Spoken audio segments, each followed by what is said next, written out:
This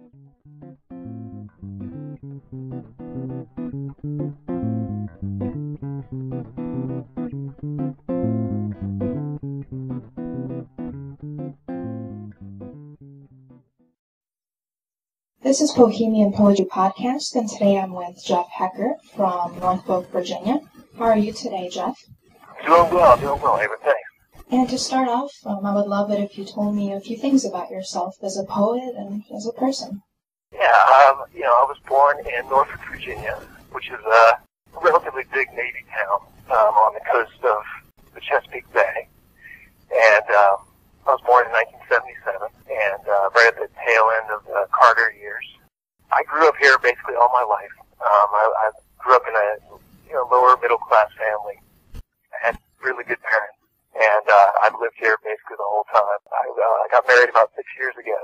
Now I'm living in the hometown area of Portsmouth, Virginia.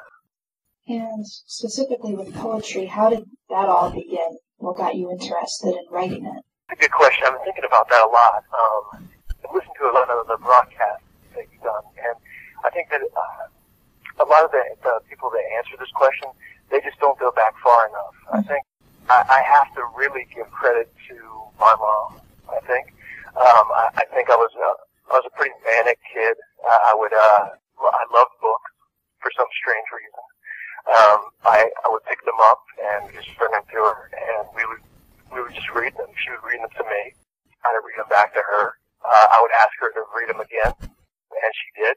And I think when you have somebody who gives you that kind of attention and patience, if they indulge what you normally would like to do, it helps a lot.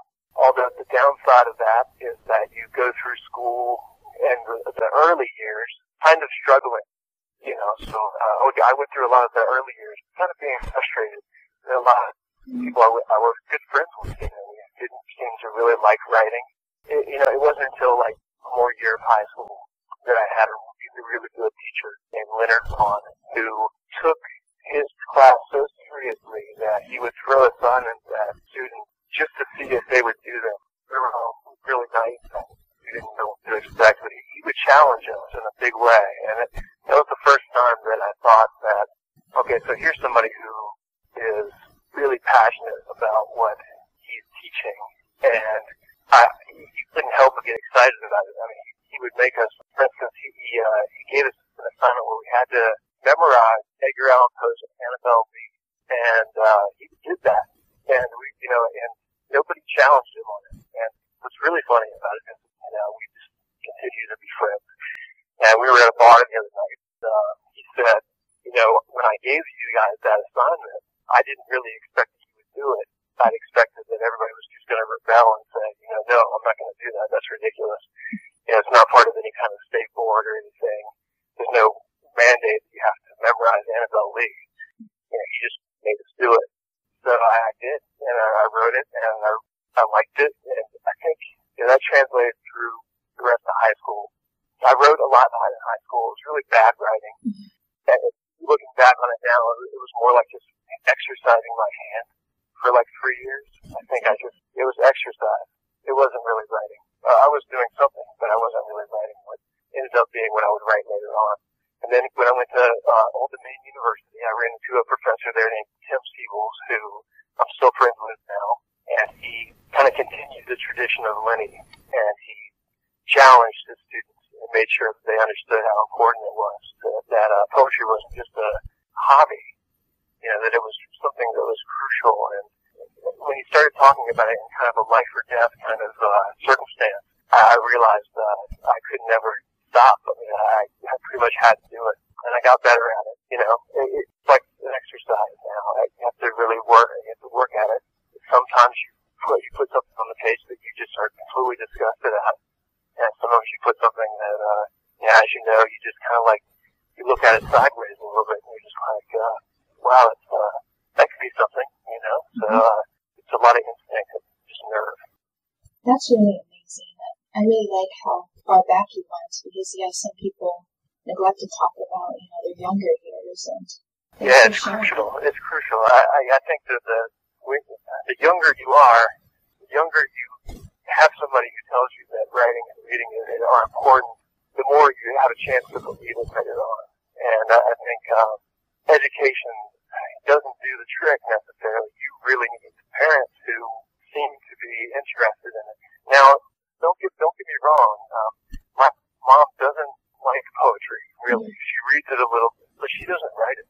She doesn't, my parents didn't foster poetry on me. They didn't throw books of poems at me. They never did anything like that. But all they really did is they said, you like to read, and we're and there's so many, parents out there who try to push their kids in one way or the other, depending on, which way they think they should go in life. And, I was very lucky that my mom and dad were just kind of like, you're good at this, then that's fine. That's what we want you to do. We want you to do something that you like. That's all it really comes down to, I think.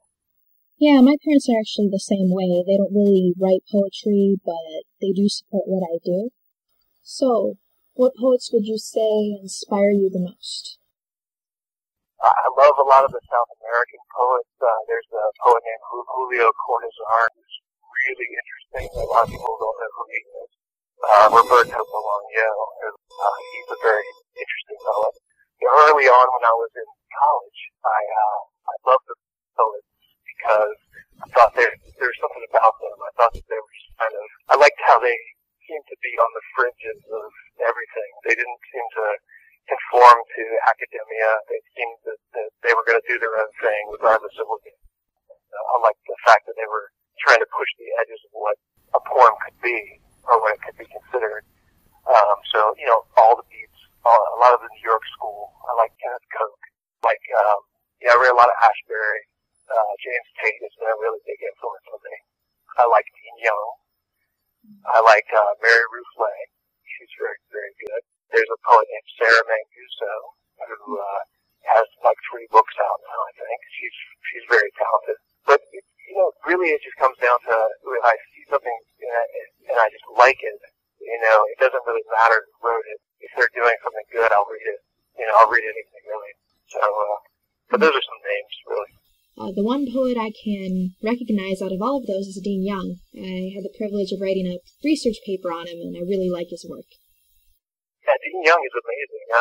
What's funny about Dean is the fact that he does some really amazing things. One thing that I'm impressed with him is he has a way of, this is something I try to do quite a bit too, but he has a way of writing out of a void where he doesn't really have the subject, but the poem basically grows in this kind of organic way that doesn't really have a point or something you can point to and say, well, this is where he is in this poem, or this is what he's writing about.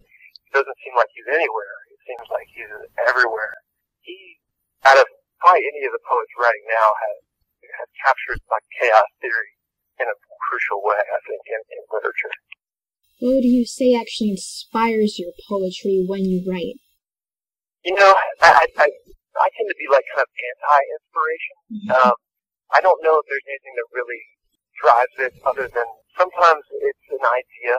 Suppose it can be language, a phrase or a word. I think a lot of it comes out of the subconscious. I don't really have one main thing.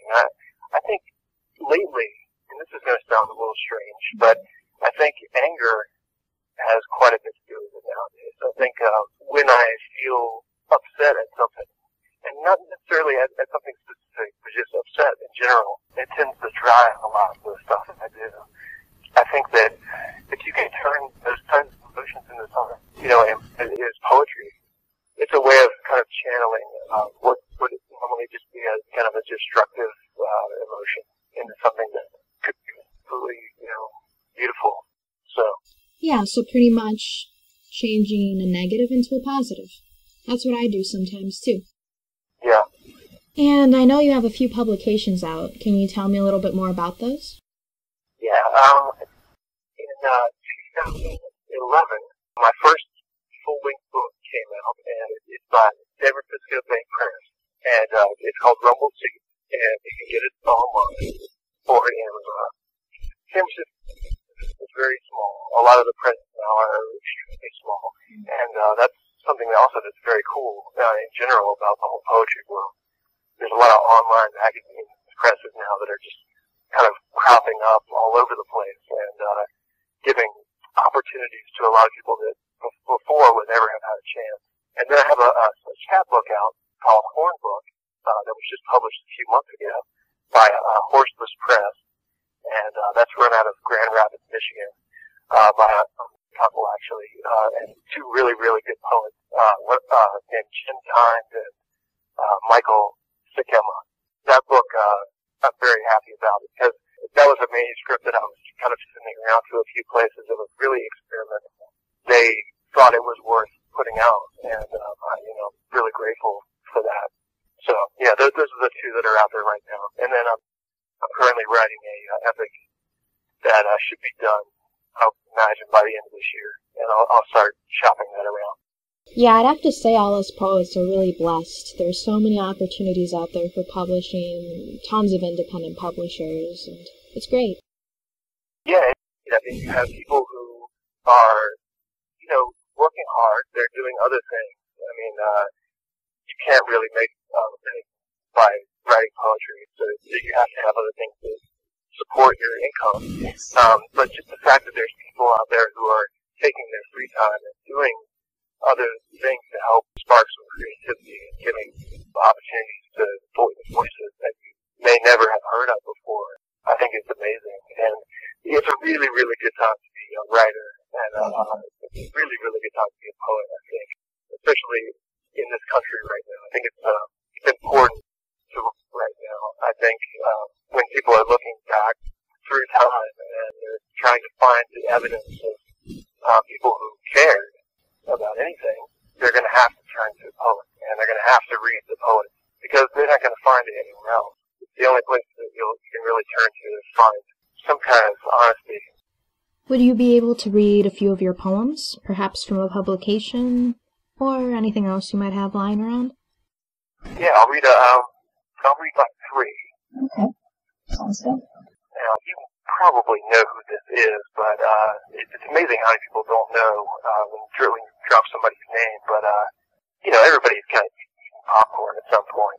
Orville Redenbacher, who was like the most famous popcorn guy ever. I mean, like, he had a company there, but he passed away.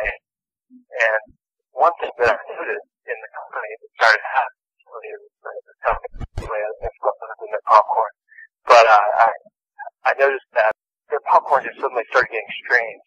Like, they started doing things to their popcorn, messing around with it, and trying all these new flavors and things like that. And I got really upset. I was like, what are you doing? I mean, this guy has just died, and you just decided that you're just going to change the entire company. So I decided to write a poem kind of based on that. This is called Poppycock. I'm not going to tell you. I saw the ghost of Orville Redenbacher kicking a rabid fox for eating burnt seed kernels outside a drive-in movie theater. You would not believe me if I said his bow tie doubled as a fennel slicer, that he could reckon a cop's age by sniffing the stalk shock. Just know this, Redenbacher is displeased. Never wanted any microwave gourmet popcorn to include additional packets of pour-on butter or powdered cheddar cheese, especially bread. The original combination of hot oil inside each tan shell produces milky flavor implicitly. He wonders if he wore the same mattress shirt 40 years for nothing. How 10% of his 3-bag pack is salt. Why should I warn the constant concession stand wipes his forehead on all the napkins? Poppycock, he asserts. Poppycock. Funny, that's the same name his grandchildren bestowed upon him as a sign of affection when he was alive and in charge.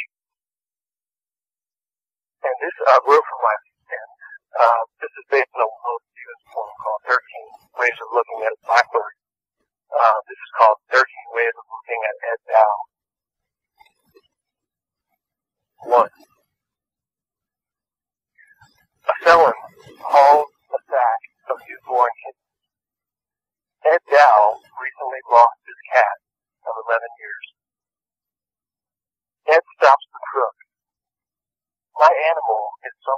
that bag? Can't be, says the bad guy. These are new cats, but I'll let you look. Ed doesn't look. Instead, he massages the exterior burlap, rubs his hands along his back, arch, squirming, listens for a particular meow. It's this one I'm touching. The suspect digs in, pulls out Ed's wallet, favorite hat, shoes, socks, Ed's pet. 2. Often, Ed Dow stubs his pinky toenail upon a first step of the stairwell. Ed thinks every curse word known to man en route to the second story. If you're lucky enough to be there, you'll only hear Ed clap as if the extraordinary occurred. 3. Ed Dow was placed in a basket as an infant, sent down Swift River. He passed baby Moses near the fork where white rabbits get choppy. Dared Moses to race to a waterfall. It's rumored Ed Dow buys a single peach at market, tosses it in air, swipes the barcode sticker himself. Comes behind Ed in line, wish they were Ed's mistress. 5. Ed Dow, waiting on a riptide, is an event, surpassing signings of every tax legislation. 85. 6. Ed Dow and Mark Strand pass each other on a boardwalk. They're too bored to exchange email addresses. They stare at the same moon from the opposite side. Strand says, the moon's in crescent stage. Dow says, you're deafening me with science. 7. Ed Dow is asked to throw opening pitch at the Norfolk Tides season opener. He refuses. He explains, I'm relief. Always been relief. 8. Ed Dow's chuckle gives abortion doctors nightmares. 9. Ed Dow has published over 10,009 obituaries in 4 newspapers. If Ed flies to France, he's outed as a ghost within an hour. 10. Ed Dow practices telepathy during his daily homeroom student role. He senses who is not present if they're facing serious fever, flu, cough. 11. I've seen Ed Dow start novels in chapters 8, read through to chapter 7. Using Ed's method, we understand characters better than authors. 12. Prior to winning back-to-back Jeopardy night, Alex Trebek asked Ed Dow to share a little tidbit about himself for studio and TV audience. Ed Dow quips, I am what I've done, Alex. 13. My granny requires Ed Dow's lung transplant. Ed offers both lungs. But you'll die, she cries. Ed asks, have you visited France, ma'am?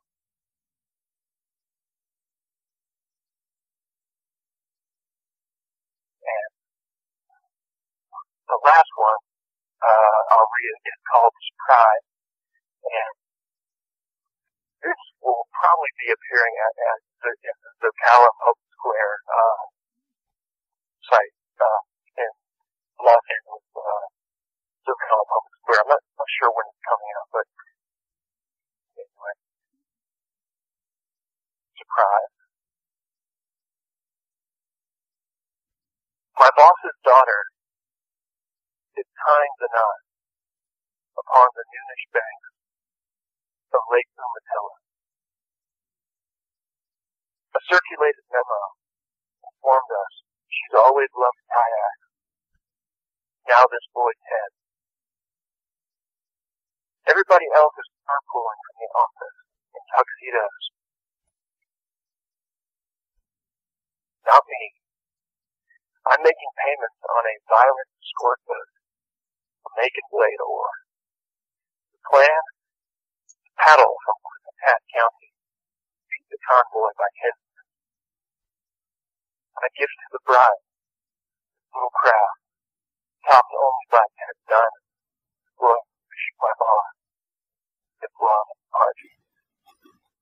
I've already crashed last night, bowing in all directions. 50 yards from shore, a horse fly bites my testicle. The oars lips. It's probably separating a surf turf war among crab communities.